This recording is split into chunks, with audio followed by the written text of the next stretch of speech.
Good afternoon, Democrats. Today is March the 16th, 2023. Hope that you're having a great Thursday. If there's something in your mind that says, okay, March 16th, I should know what that means. Well, in many counties in Oklahoma, that means precinct elections are this evening. If your county is having precinct elections this evening, you should have heard from someone in your county by now. But if you're unsure, please go to okdemocrats.org and you'll find information there about whether or not your county is in fact having precinct elections tonight. Now, this is the best way to get involved in the party in your neighborhood, because we will provide you with the tools that you need to truly be an expert to your neighbors and your family members, that when they have questions, you will have the answers for them. It's a great way to meet new people, bring new people into the party, and most especially important, to get people to vote. And that's what's at stake for all of us in Oklahoma, is getting more Democrats to vote so that we can elect more Democrats. Thank you, Sandra. Pottawatomie County is having precinct elections this evening. And I know that Oklahoma County is, and Tulsa County, and there are a number of counties that are having their precinct elections this evening. And so it's great. It's great, and it's important work. The delegates from selected tonight will then go to the county convention. From there, delegates will go to the CD conventions. And then finally, this June, those delegates will then be seated at our state convention. Should point out that the reason that we're talking about this so much is because those delegates who are elected this year to the state convention are also the delegates for next year's convention, when we will decide who is going to represent Oklahoma in the presidential primary or the national convention. So it's a big deal. It's exciting, and it's going to be a very full year. But there's no better time to hop in than right now. Wanted to mention a couple of things to you also that have happened to the Capitol this week. And surprisingly, it's not all bad news. But we're going to start with the bad news, and all I have to do is say the name Ryan Walters, and you know it's nothing good coming after that. But he has been so focused on other places other than Oklahoma. Now he's focusing on Arizona and its wokeism, and how he won't do that here, and so on and so forth. All the while, we have a cheerleading instructor in the Moore schools who has been accused of having an inappropriate relationship with a student. The teacher said that they have had sex over 300 times.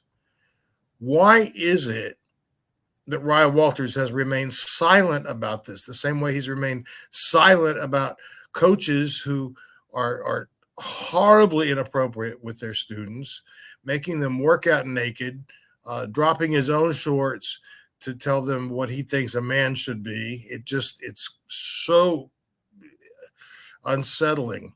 And yet our state superintendent has said nothing about that, because these teachers, I guess he doesn't consider to be woke, and it's either his way or the woke way.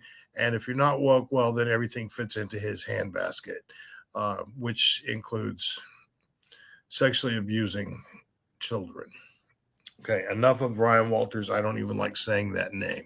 Now, some good news, and this is a bipartisan bill that has made it out of the Senate, and that's the Civil Rights Trail in Oklahoma.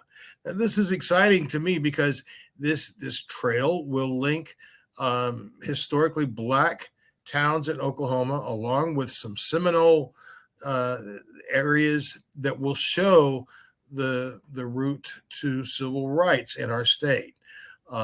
It's being touted as great for tourism, but frankly, I think it's a good education for all of us. And I'm excited about this, that Democrats and Republicans were able to work together on something that may not seem terribly important, but it is important because at least we're able, if we can't teach our history, at least we can commemorate it in other ways.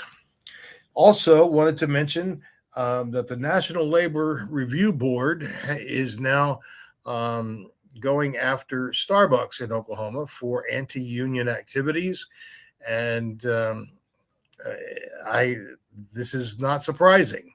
The sad part in all of this is that the fines are typically small enough that offending companies are willing to take the risk, just pay the fine and go on about their business. So it's not even really a major hit to their pocket as we wish it would be. But for those Starbucks employees who have worked to organize other people within their places of business, congratulations, best wishes, and we stand with you and affirm what it is that you're doing for a better place to work, better working conditions, and better pay. That's what unions are here for, and we very much support union workers and all of the contributions that organized labor has made here in Oklahoma and around the country. And then lastly, I wanted to mention House Bill 518.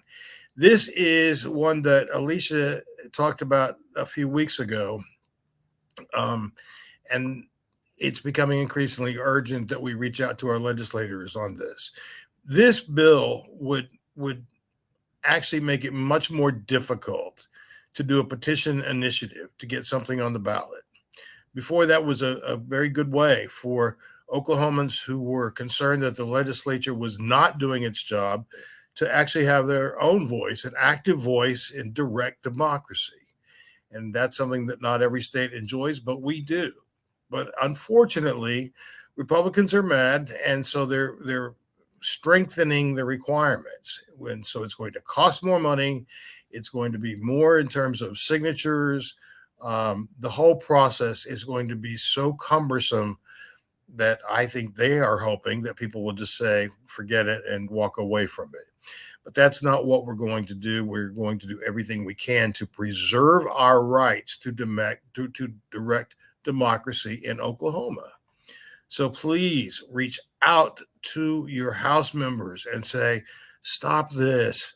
It's unfair to the people of Oklahoma not to have our issues addressed by the legislature and then have no recourse because we are no longer able to do petition initiatives.